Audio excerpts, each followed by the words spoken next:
Thank you very much. I am indeed seeking revenge squad for the purposes of the few people that might be watching. What's that tune? Been in India food for 14 days. I've had diarrhea and stomach aches, but none of that compares to how ill I felt when we decided to call it a day. The woman in Summerfield, she keeps complaining I'm looking ill. She says, stay away from those convenience foods. She says, they're gonna bleed the death of you. What's the point? Anything but money.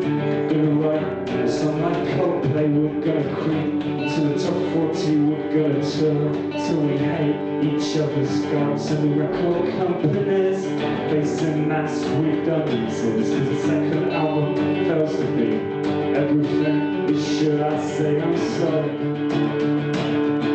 Tuesday night she calls me on the phone and she says this thing ain't good for me. Like your food will cause obesity. This thing was always doomed to be something will get inside of me and leave me incomplete. Like Esther Ransom without the teeth, or like, I don't know. The new order book with just 2 pictures of Peter Hook, and there's loads of Bernard Sumner, and that's okay, but somehow it feels wrong. It's like a greatest hits, but without the hit song, which in that case would be Blue Monday, I imagine. Awesome. Anything but money. Gonna write a song like Coldplay. We're gonna creep into the top 40. We're gonna tour till we hate each other's guts. And the record companies facing mass redundancies, cause the second album fails to be everything. But should I say I'm sorry? Disappear for maybe 12, maybe 15 years. Pretend we're dead perhaps. We can put all our cash into a trust fund under someone else's name and start again somewhere better, somewhere hotter. I learned the drums, you can learn the guitar. I write songs about things that don't really matter, about the way that our bodies are slowly growing fatter and the sun's too hot. There's nothing on the telly and I walk into pubs and no one recognises me at all. Wanna look them in the eye and say, hey, hey. I was on Jules Holland for 2 or 3 weeks. I must have just changed presences, released 3 members of the Kaiser Chiefs, and Jo Whiley was there. She gave me a look and said, you'll never be great, but your songs are quite good. And me and Mike's boyfriend used to play him in bed. She said, I can't get a feeling from out of my head. She said, when you stood there on stage, you're still there beside me, and I'm living in some kind of alternative reality. And we never had to split up the CDs, she said, or argue about which ones were his and which were mine. We're both doing fine. And this song means nothing.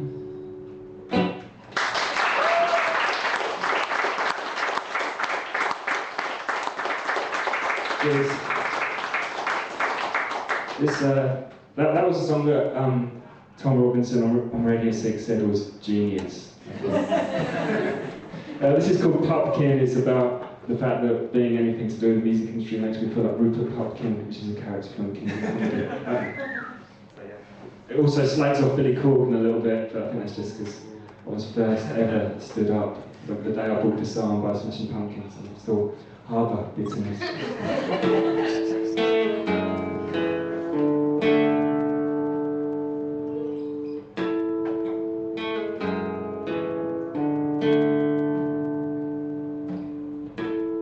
I've been looking through loads of books of old lyrics that I wrote.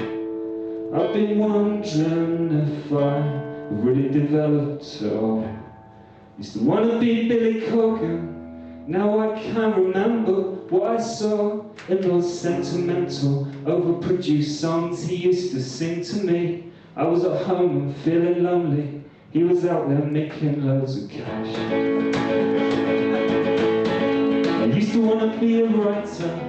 Now I take a lighter to those stories. I thought I'd be changing people's lives. I thought I'd have the Booker Prize. Now I realise that they're just lies people tell themselves because they don't want to get a job. And what's the point in singing songs you don't believe in just because people say they might make you money? And is Robbie from EastEnders really sexy just because people recognise him from the telly? And if Newsnight review look at everything you do and they decide it's crap, is it really time to pack it in? And no matter how many times I do this thing, will I still feel like Rupert Pupkin? wanna be an Iron Maiden. Now I can't imagine what I'd do with the money that I come into just for playing shows and hanging out with Bruce and spending my spare time with Motley Crue. Would I really care for the people that stare and point at the spandex clothes that I wear if it was something that I really wanted to do? And what's the point in singing songs you don't believe in just because people say they might make you money?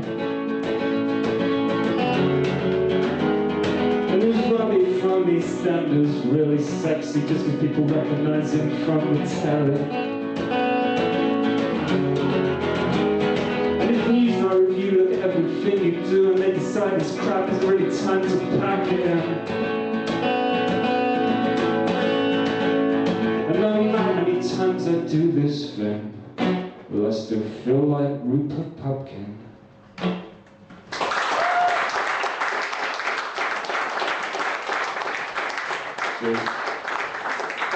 I was a bit unsure about having Rupert Pupkin because I wasn't sure how obscure he was, but I think a few people knew who he was. This is called The Angriest Dog in the World. It's the saddest one.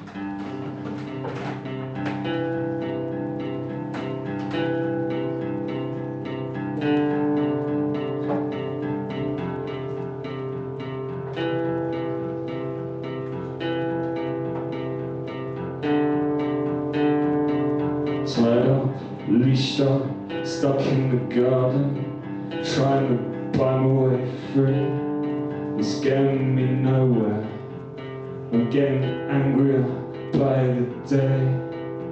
I'm getting angrier by the second. I'm leashed up, stuck in the garden, trying to buy my way free. It's getting me nowhere. I'm getting angrier by the day. I'm getting angrier by the second. I'm leashed on the angriest dog in the world. And I've lost the use for barking. I'm the angriest dog in the world. Some things are everlasting. I'm the angriest dog in the world. I'm gonna find my way through this league someday. Somehow, some way I'm gonna succeed and find a way into the house and chew your face and chew your mouth off.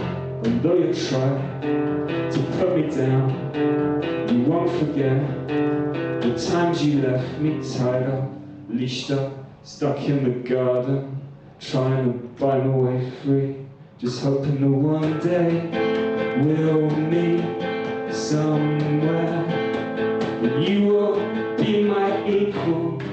And I ask you what you think of all the things you did to me. And before I go and put something like a pitchfork through your body, gonna lock you in the garden and ignore you for 15 years, make you eat the tin foods you gave me until the tears are rolling down your face. But I don't think I can do the things you did to me, to you. And it's funny, cause I hate you, but inside I really love you. I'm the angriest dog in the world, but you will always be my master. I'm the angriest dog in the world, but you will always be my master. I'm the angriest dog in the world. I'm gonna find a way through this league someday, somehow, some way. I'm gonna succeed and find a way into the house and kiss your face and kiss your mouth off.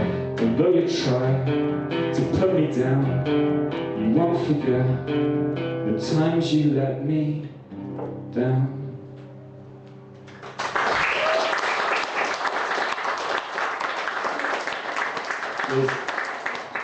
This is called When Everyone's Dead. It's the first of two songs about Croydon This is about the end of the world, and I'm in Croydon, in the Whitgift Centre, which is incredible.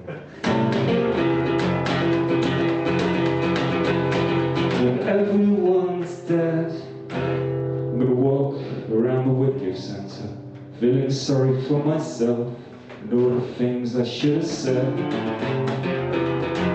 I won't bother writing songs, there's no one there to listen. I won't bother reading books, there's no one there to see me reading all those books. Maybe girls to give me knowing looks and say, you know what about existentialism, you know that life's just a prison. You know that people aren't really listening to those poets you like, just to try and get a date for the night. Don't get me started on Jack Kerouac. My opinion's just a sexist, talentless twat that got lucky. I never really read it my all because there was this girl in the year above me at school that had a polo neck sweater and thought she was cool, so I brought white light, white heat, some wraparound shades, and sat in the dark reading the beat poets for days and said over her head, thought, oh my god, I'm only 6 months away from becoming a goth. I've got spiked up hair, a permanent cough, and I think I'm gonna die alone. And then grunge came along, started to grow my hair, it was Pearl Jam and Nirvana everywhere. I went to Lemonhead's gigs and pretended I was stoned, just so I looked a bit more like Evan Dando, and girls would come up and try to hold my hand, and I could never really understand, because all I changed was my hair and the band across the front of my t-shirts, under my hands being guided down the back of the girl's skirt. Maybe Kurt Cobain, he didn't really live or die in vain, because life's just a series of predetermined maps, and when you're born it's like you put into a network of scale-electric tracks to determine the way different people's lives interact. I think it's plain to see my life was permanently frozen until the 1991 Seattle grunge explosion that you brought into the world. And I started writing songs. Is there someone there to listen? And I started writing songs. Is there someone there to listen to those songs I sang? But now you're gone.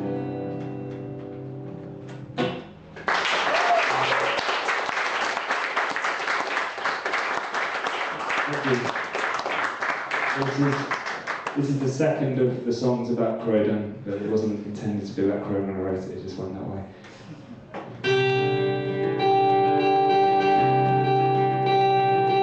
Well, Owen sang to me, and he said, how can anyone think anything is permanent?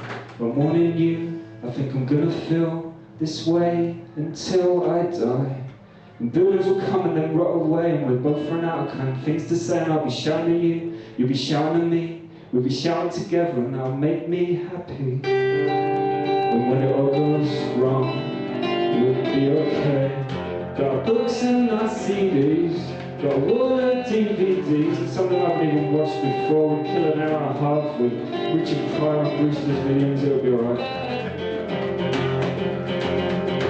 I'm living in a big comedy book, maybe the movie adaptation will give me a better look, as today I don't feel too sexy in any single way. Maybe they get an American to play me, maybe someone like Keanu Reeves, and then relocate my life from Croydon to New York City, and the mayor of Croydon they're pleading with me and saying, stay here, get Croydon in the news for anything other than K-Moss, chaps and assholes. K-Moss, chaps and assholes. Then it occurred to me that the word chav is horrible and overused, but putting it in the chorus of the song isn't necessarily a very clever thing to do, so I should use the second verse to underline the fact that the words aren't really mine, but I'm paraphrasing someone, an idiot, empowerment, necessarily Merrick Crow, get the general idea. As I read Bruce Springsteen wrote Born in the USA, did everything that one day people would say the words are too blindly patriotic. I was completely misinterpreting the sentiment of the lyric. I'm not saying my songs are going to be because Springsteen knows things important to clarify these things sometimes. And if we're living in a big comedy book, maybe the movie adaptation will give me a better look, as today I don't feel too sexy in any single way. Maybe they get an American to play me, maybe someone like Keanu Reeves, and they'll relocate my life from Croydon to New York City, and the mayor of Croydon are pleading with me and saying, set it here, get Croydon in the news for everything. I will K-Moss, chaps and assholes. K-Moss, chaps and assholes. K-Moss, chaps and assholes.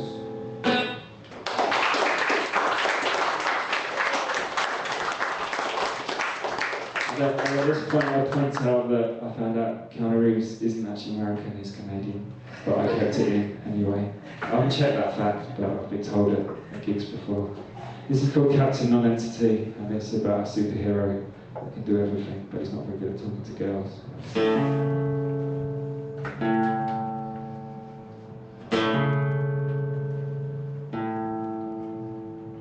And I turn into Captain Non-Entity, go superhero parties and no one remembers me. I can out-torch the Human Torch, but I got no talent when it comes to the small talk. That's 3 AM. I'm stuck in the kitchen, listening to heroes going over the same old stuff. You're thinking I'm immune to guns and bombs and radiation, but I'm not immune to all this conversation. And I'm immune to death, but I'm dead for quite a while, trying to crack a joke, and no one even cracks a smile. It hurts me pretty badly, actually. And I go out, and all I get is my jeans smells, my head's full of regret about all the things I should have said to girls, but not just girls, but yeah, mainly girls. And I can feel it in my head. If this carries on, I'm gonna become a super villain instead.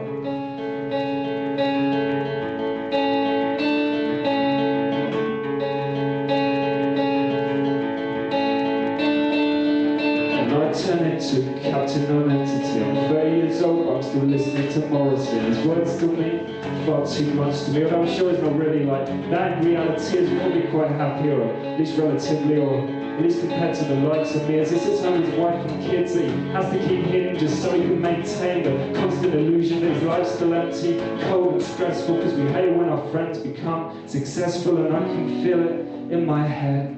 If this carries on, I'm gonna become a super villain instead.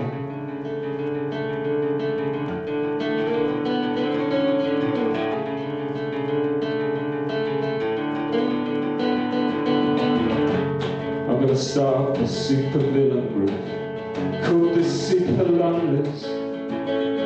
We're gonna go around this city making people lonely just like us, expose the lies in other people's lives between boyfriends and girlfriends and husbands and wives. It's so easy to deconstruct. The person set to trust like a giant game agenda. Pull out the right blocks and it just falls apart. In a way, I'm doing them a favour. Like when a parent buys a child a pet that's gonna die just to teach without death. To teach people how to cry, I'm gonna build them up and knock them down to where an alcoholic, friendless and drowned is a fashion of choice in this town. In my head, if this carries on, it's gonna be quite frightening. If only I'd learned to talk to girls, the world wouldn't have to be so afraid.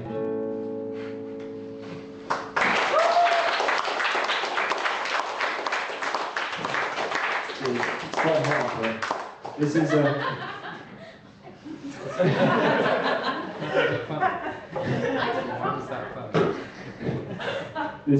This is a happy song. I wrote it because everyone said my songs were too depressing, but apparently it's just as depressing as the others. Had lamb chops sold with people advertising something on the BBC, and I know it doesn't sound like much, but it's little things like this that can make me happy. Like I'm walking to work. Start again. Had lamb chops sold with people advertising something on the BBC, I know it doesn't sound like much, but it's little things like this that can make me happy. Like I'm walking into work, it's far too early, there's no one there but maybe me and just a secretary, and I'm checking my emails. There's one from you and it's saying that you think you love me, and this is a happy song. Never thought I'd want to write one, but this is a happy song. If you don't like it, probably won't last long, because this is a happy song. If it's the worst one on the album, I don't care. And I thought I knew all the lyrics to Ice Ice Baby by Vanilla Ice, but it turned out I only knew the first 4 lines. I go stop, collaborate and listen. Ice is back with my brand new edition. Something grabs a hold of me tightly, burns like a candle daily and nightly. And will it ever stop? Yo, I don't know. Turn up the heat and I'll glow to the extreme. I rock the mic like a vandal. I don't know the rest at all. This is a happy song. You don't like it, probably won't last long, because this is a happy song. Never thought I'd want to write one, because this is a happy song. If it's the worst one on the album, I don't care. If this is a happy song, makes me feel like James Brown at the Apollo. And it's 1963, and every word I sang has manifested itself into a shiny new LP.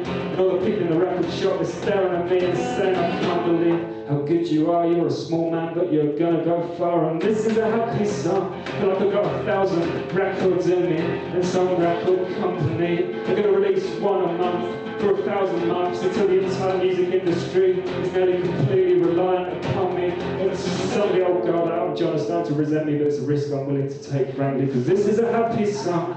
Never thought I'd want to write one, but I did. I think I'm learning to live with all the baggage that I've been living with. So I thought I'd put it in a song and a bit to forgive myself for all the things I never did.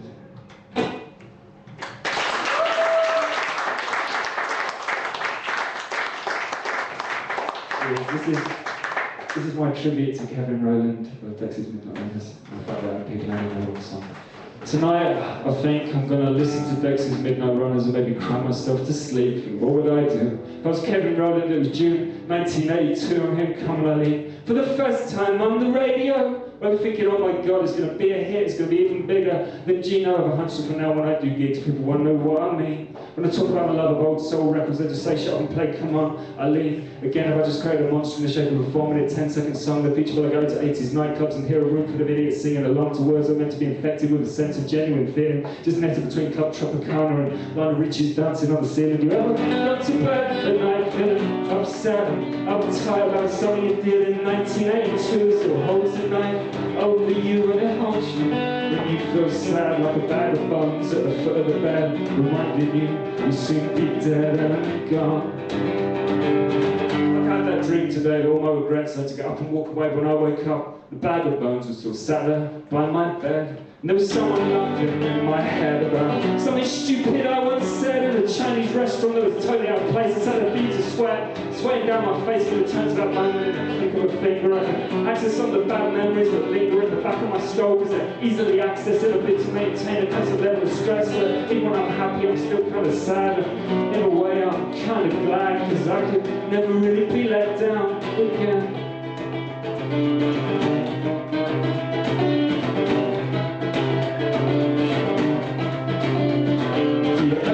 Go to bed at night feeling upset and uptight about something you did in 1982. Still holds a knife over you. Well, I do.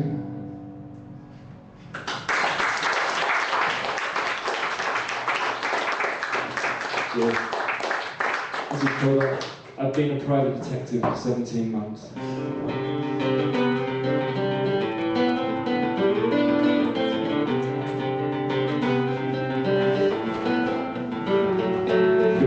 Detective for 17 months, don't do it for money, do it for love, like that's not my client. Got overexcited because his wife had an orgy and he wasn't invited. He sat in the car, taking pictures and smoking. My client just sat there eating cheddars and hoping his wife was thinking of him every time she kisses someone else's lips.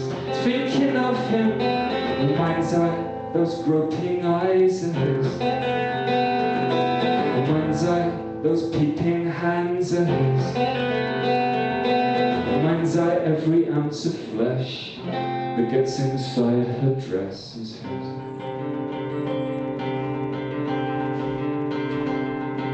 The client just sat there, looking angry and silent, and made a run for the door. I said, you can't solve this with violence. I said, let's take all the evidence, put it in a song, get it in the charts, so it won't be too long till the whole world knows just what your wife's done. We can name her and shame her till the world comes undone. He said, not sure if that's the right thing to do. I said, you want revenge, don't you? He said, I'll write the words, you write a chorus. Got me late, it's not great, but I think you would do. So we put loads of bad language in the world, can't ignore us. We put loads of bad language on the radio, won't play. Surely what we really need to do is write something that can be played on radio too on a Sunday afternoon amongst all the other hits. We really are writing something that sounded a bit like this.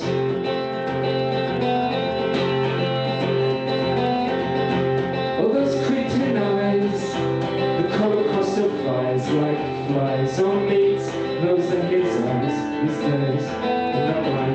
And all those sickening cries, like when an animal dies at night, out of sight, those are his cries these days, and not mine.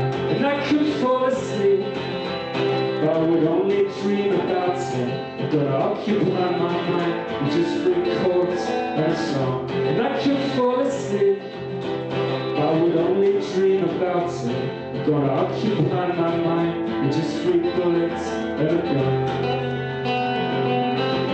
With just 3 bullets and a gun. With just 3 bullets and a gun, I could bring down the Houses of Parliament, but I couldn't bring back your love.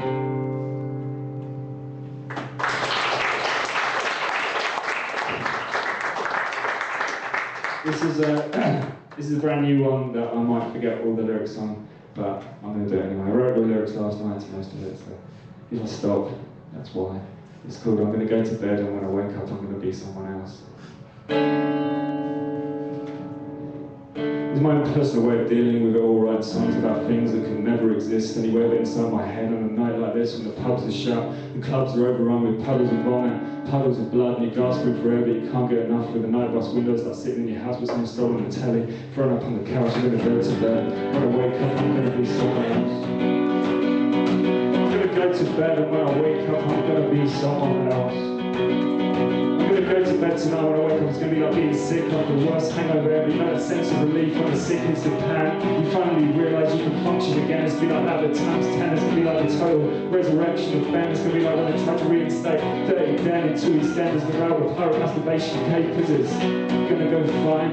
It's going to be like, yeah, I'm from work for the first time realising no one tried to bully you, and you realise there's more to life than football, and that's just as well. And you get into a fight with both your parents, and you honestly don't know what you're gonna do, so you walk around the streets for about 6 or 7 hours, and when you get back you realise you're both forgiven. Looking back you're not as ugly as you really thought you could be. Those wasted opportunities just made you who you are. Looking back you're not as careful as all that drunken literature you wrote. They were the words of someone far worse off than you. Looking back you weren't as useless as all that. You once watched the whole of Philadelphia and it didn't make you cry. Looking back you weren't as useless in the sack as you gave yourself credit for.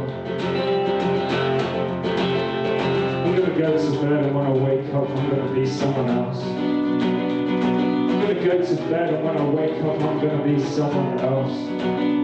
I'm gonna go to bed tonight. When I wake up it's gonna get into a fight at the pub, the sort that you're not really involved in, but you know after sooner or later you're gonna be involved in. So you're outside, it's like God speak you back over and kicking into 28 years later and you're Robert Carlyle, and you're looking at the world and you're starting to smile because whilst your wife and kids, they might be dead, you know it's not too late to start a new life instead. It's like going home from school for the first time, realising no one tried to bully you, and you realise there's more to life than football, and that's just as well.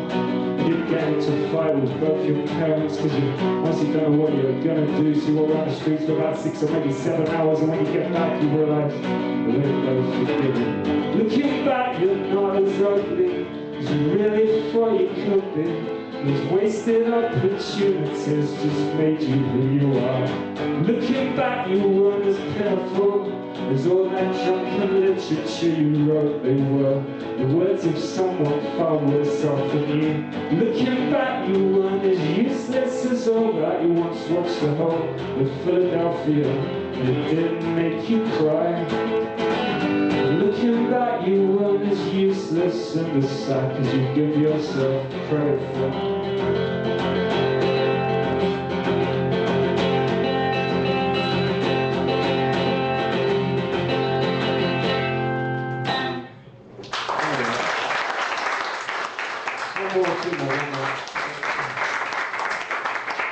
I'm going to finish on what I usually finish on, which is called Joe concedes on McAfee and blows his face skywards with a shotgun. Joe concedes on McAfee and blows his face into the street. I guess it's just a piece of me waiting for its soul to find his feet and walk away. I must admit, I was afraid a little bit. I was afraid for myself. I was afraid for myself. Cause everything goes up and dies in the end, and I'm just afraid of something everyone's afraid of. Even the fans must be afraid of what lies beyond. Even Steven Seagal must wake up in a cold sweat sometimes, pondering the nature of time that only seems to disappear. One day you're born and the next you're hearing voices corner of the old folks' home. Is that a burglar or something much more sinister? Like the ghost of someone you used to know, maybe an ex-husband or wife, I don't know, but what they're saying is there's a room for you up there in heaven. You did that Ouija board when you were young and you bought 1 or 2 records by Iron Maiden. And it might sound petty, but I've had an argument with a lot about some records by Tom Petty that I bought when I was only 12 years old. I mean, it's kind of rock and roll, but it's not enough to damn my soul to hell. I said, except that's a choice you've made. Went for this whole story, sad charade. I played American Girl backwards in a bit to show me. See to be the client, this time we played it back. It's like anything at all, just a load of noise. He said, I feel like a fool, because I'm going to let you in. First, can you tell all your blasphemous friends on earth that they're going to hell? That's what brings me here to tell you about eventual damnation. I'm just a figment of old man's imagination. You've got to far, because it happens to us all in the end. You end up alone and your only friend is a pain to believe that the end is really the end. Inside you start to believe that the end really is the end. That's the end. Cheers.